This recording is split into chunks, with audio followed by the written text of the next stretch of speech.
Okay, well, my name is Karen Bandhauer, and I'm a resident in the city of Fort Collins, and I have worked in the recycling industry for a while. I worked for the US EPA for about 10 years in Chicago and Atlanta and some time in DC, and then I worked in consulting for resource recycling systems, and then most recently for the Recycling Partnership, which is a nonprofit, national recycling nonprofit. We work with communities to improve the recycling programs through grants and technical assistance. I took a little hiatus from them the last few months, but I just started back kind of part-time, so I'll claim them as my employer right now.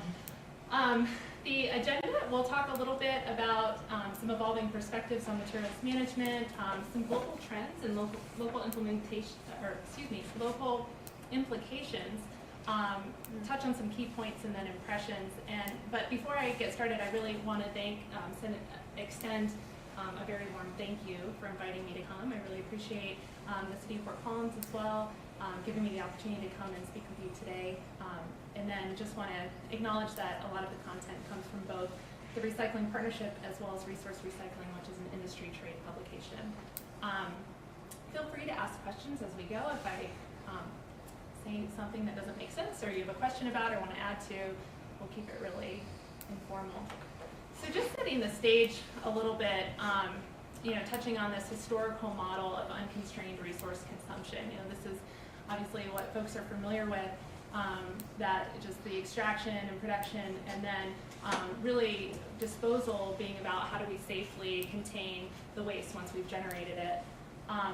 But that model is transitioning rapidly, and it has transitioned rapidly. The era of one-way engineering is really ending. This concept of circular economy and sustainable materials management has really grabbed hold.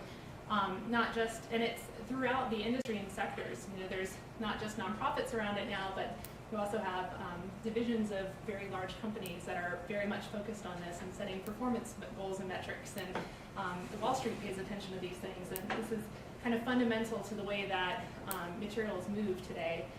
So today's challenges are really systems-based challenges as a result.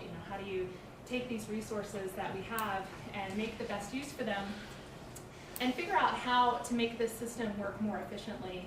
The circular economy here, as we'll be talking about it, is around recycling, but recognizing that recycling is one piece of the circular economy. There's many other pieces of it, from upstream waste minimization to energy recovery and all of those things, but I'll be kind of focusing in on that roughly 50% of the waste wheel that's collected through curbside recycling programs. But what we do know, because it is a systems problem, obviously, is that it requires collaboration. And what's so exciting about the work that you're all doing is the fact that there is this recognition that this goes beyond political boundaries, and work is happening in this waste shed. At the Recycling Partnership, we work a lot around MRF sheds, which is a very kind of similar concept. And so this is very exciting work that's happening in northern Colorado right now. So just to frame things up a little bit more, I won't spend a lot of time on this because we'll come back to it kind of at the end of the presentation, but I've worked on a lot of different projects over the years, both with industry trade organizations and then with our work as a nonprofit, looking at, what is the fix? How do we fix the system? We've been at this since the 90s. We've been trying to raise material recovery rates. We've kind of stagnated.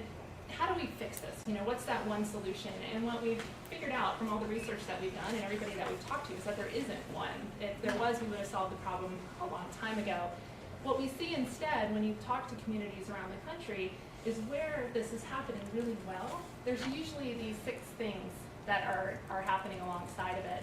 And 6 could be debatable, but roughly what you end up seeing is committed communities. Is there access for recycling, opportunities for expansion, public-private partnerships between haulers, communities, across community boundaries, supportive policy or best practices, really kind of leveling the playing field between disposal and recovery, robust processing infrastructure. You have to send the stuff somewhere. And then, are they producing bales that end markets want, and are the end markets strong enough to set a price that's going to pull that material through? And then once all that stuff's in place, is there thoughtful education and outreach? I think it's interesting from the public forums, this concept of like, well, have we already educated enough? And if people aren't doing it now, maybe they just won't do it. To be honest, I don't really, I get where the apathy piece comes from. I don't think buy it necessarily. There is that kind of 10% of the population that just on principle won't participate.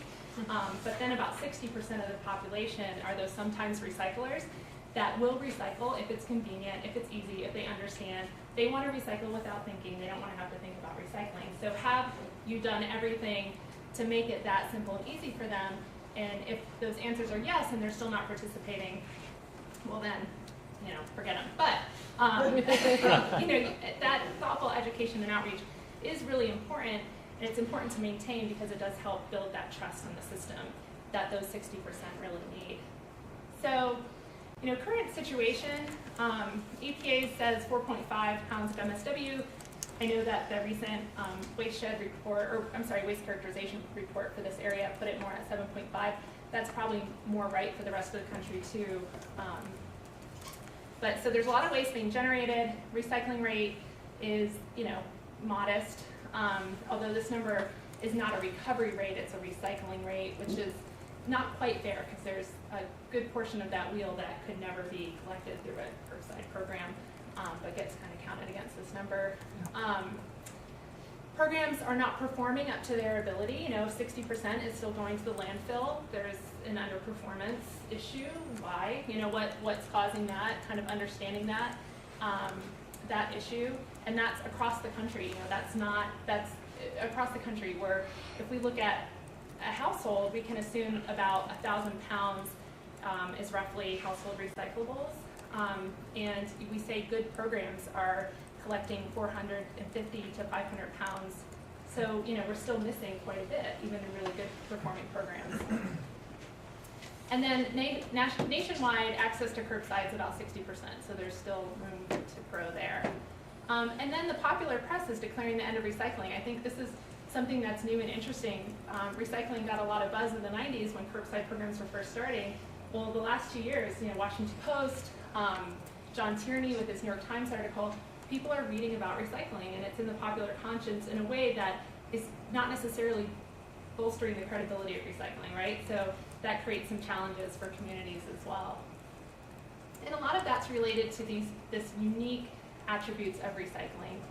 Recycling is very different from any other industry, as you all know, because it really is this loosely connected but highly dependent system. So whenever I think about it or talk about it, I think about those gears, the children's toys with all the gears that connect to each other.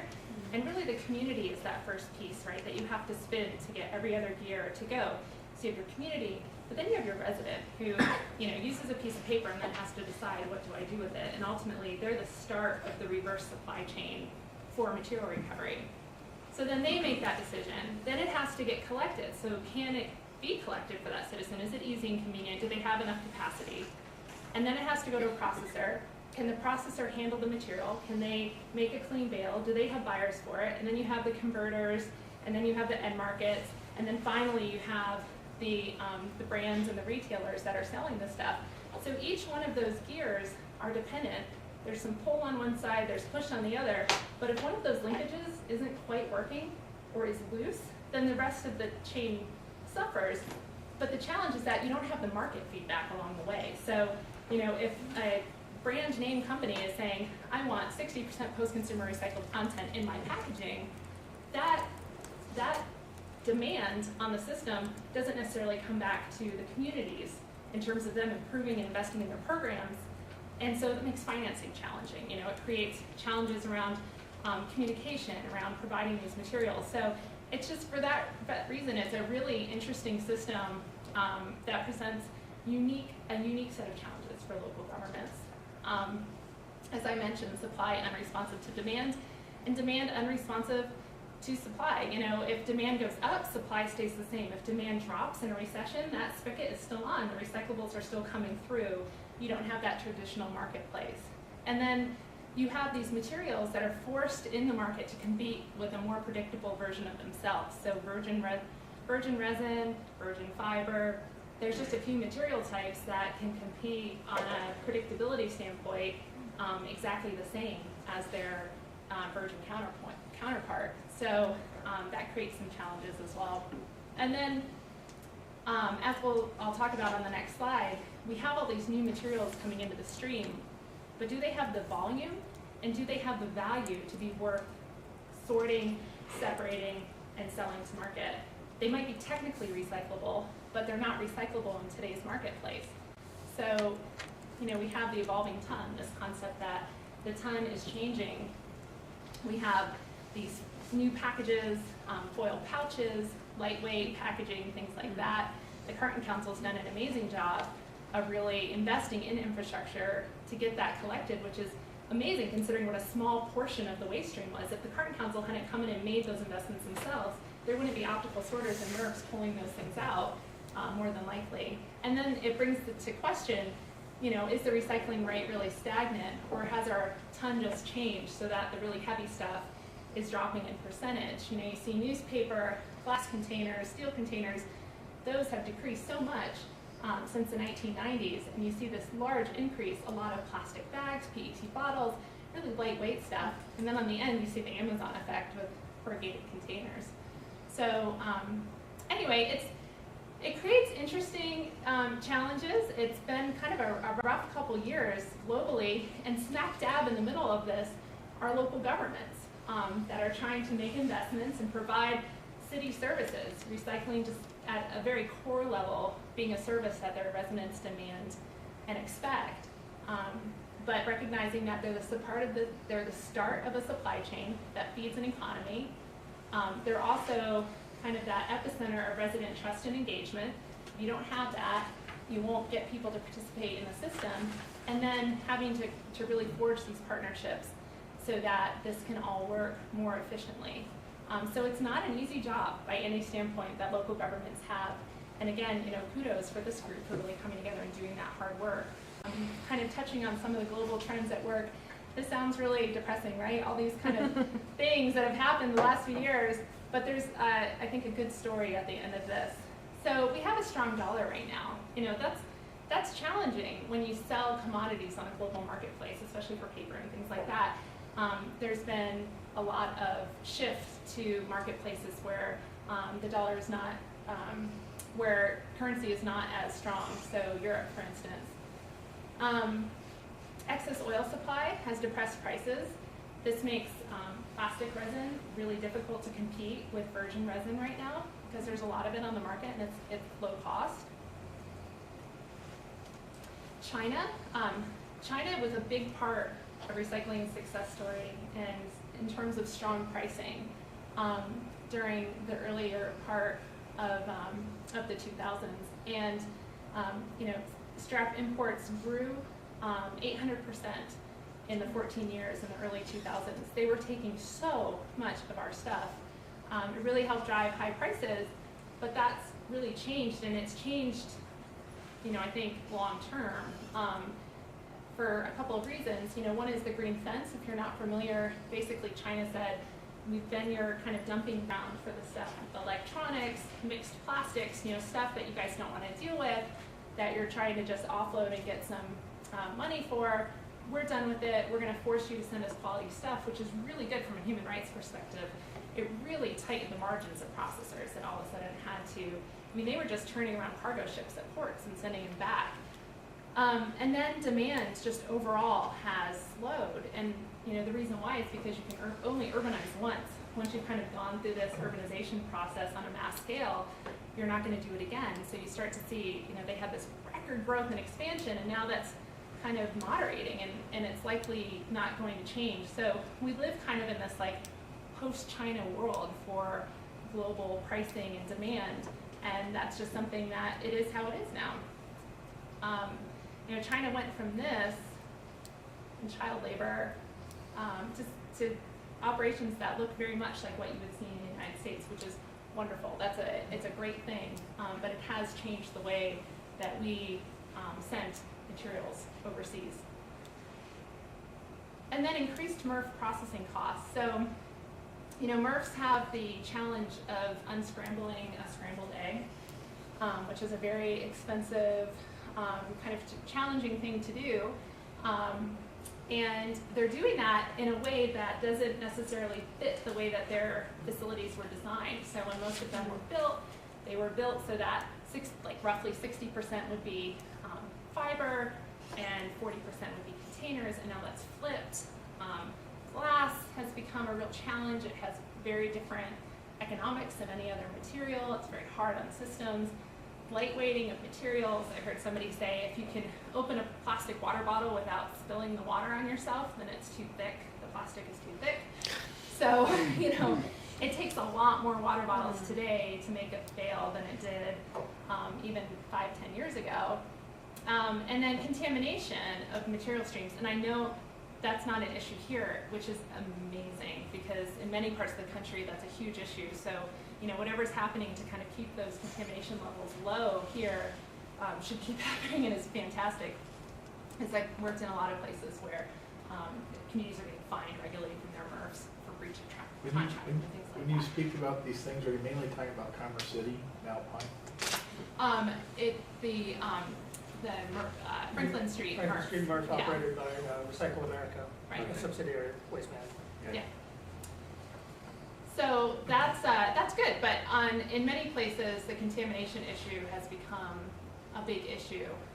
The value of a ton has gone down over time, of a commingled ton, and a lot of this has been the shift from higher value commodities, aluminum cans and things like that, and paper, clean office paper stuff, like things like that, over to plastics and other types of materials, and then at the same time, operation and maintenance costs have increased. A lot of people blame that on the plastic bag issue. Many MRFs have to shut down 3 or 4 times a day to cut out plastic bags, which is very time-consuming and costly. So, add all those things together, and margins that were already pretty tight have gotten squeezed really significantly for the processors. So, what role do single-stream carts play in this? Because if they're the ones feeding this material into the MRFs, there's been some discussion about, like, if we make a mistake going to single-stream, should it stay dual-stream? I'm just going to give my personal perspective here and that of the recycling partnership. And single-stream carts in most homes with garbage recovery or garbage service is the #1 way to increase material recovery. I think the benefits of carts outweigh the disadvantages. There are disadvantages to single-stream carts, no doubt, but the benefits, I believe, outweigh those. There was a study done in Michigan in 2015, and they looked at participation rates with subscription service versus automatic access. So do you have to call and request recycling service, or is a cart just provided with your garbage cart?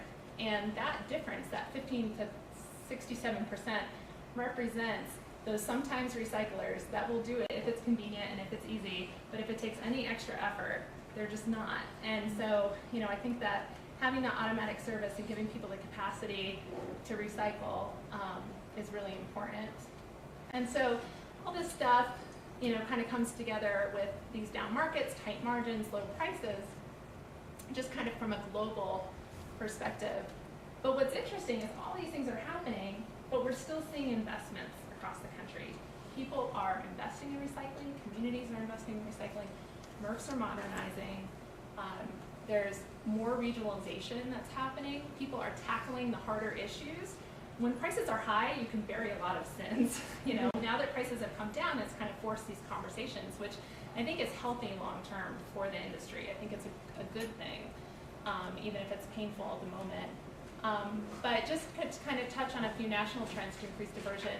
And looking at the report, I was reading the report again this week, and looking at the infrastructure investment options and things. And when we, as a recycling partnership, go to work in a community, the first thing we ask is there a place to send the things? Is there infrastructure to take advantage of a wide range of commonly recyclable materials?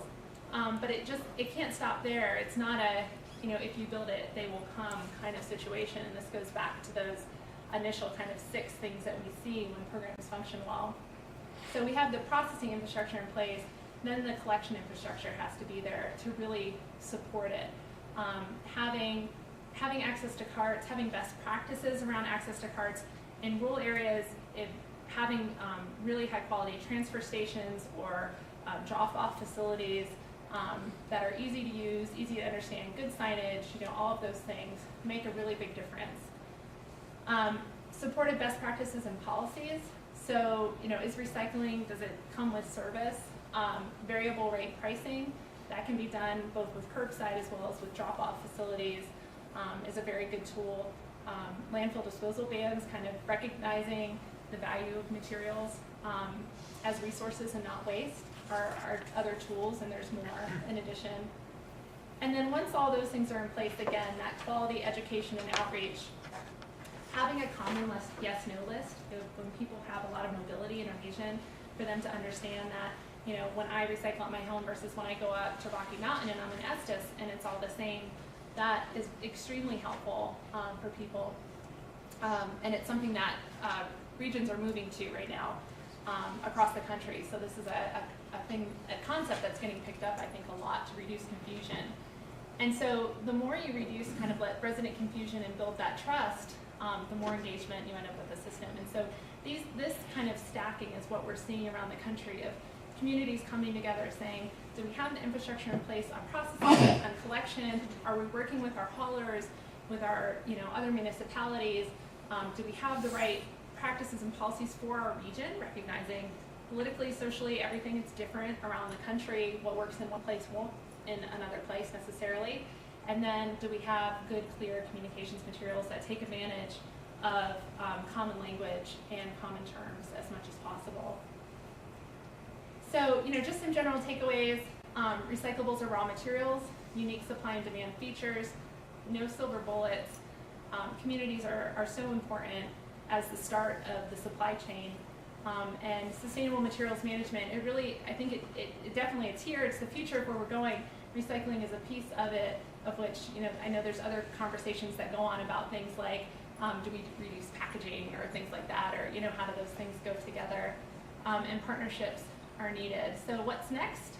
Just from kind of a national perspective, I think this conversation that recycling is not free, it's not a moneymaker, it's not something that communities buy into so they can beef up their budgets by any standpoint.